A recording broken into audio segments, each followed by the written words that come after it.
I think that Charlie is smarter than I am, but I also think that there are certain things where I've spent more time on them than he has, and I recommend that you look for somebody better than you are and then try to be like they are.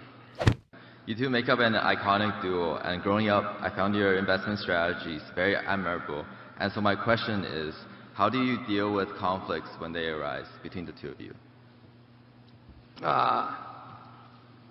Charlie and I, literally, and people find this hard to believe, but in 60 years, we've never had an argument. We have disagreed about things, and we'll probably keep occasionally disagreeing about this or that. But if you define an argument as something where emotion starts entering into it, or anger or anything of the sort, it just doesn't happen.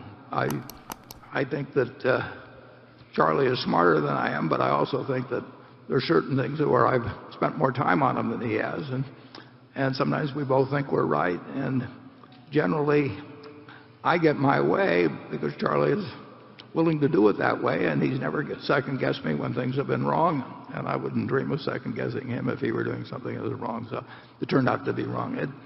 We'll never have a conflict, basically. Charlie? Well, the issue isn't how we get along. The issue is how is it going to work when we're gone, and the answer is fine. It's going to work fine. We're lucky that, I ran into him when I was, 28 years old, and I both worked in the same grocery store, and he grew up less than a block away from where I now live and everything, but I did not know who Charlie Munger was until I was 28.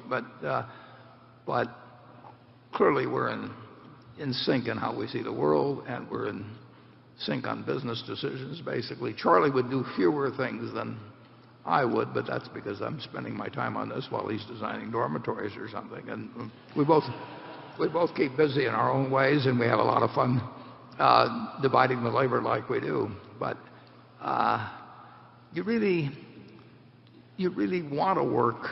I mean, having the right partners in life, particularly the right spouse, but particularly having the right partners in life is enormously important. I mean, it's more fun with a partner, both in personal life and in business life, and you probably get more accomplished too. But you just have a better time. It would not be any fun to do work in a little room and make a ton of money trading around securities, but never working with another human being. So I recommend finding.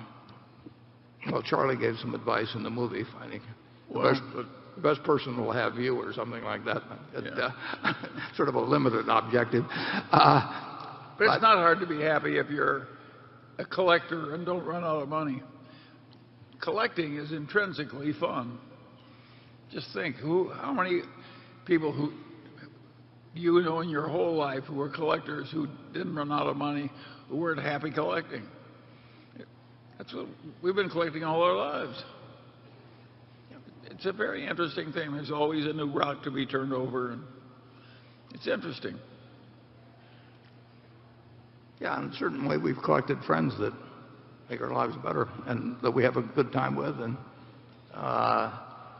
it's very important, who you select as your heroes or your friends. And I've been lucky in this. I mean, it was only because of a doctor named Eddie Davis and his wife that Charlie and I even met. But if you keep doing enough things, some will work out. Very lucky, and the best ones are ones that involve lifelong involvement with other people.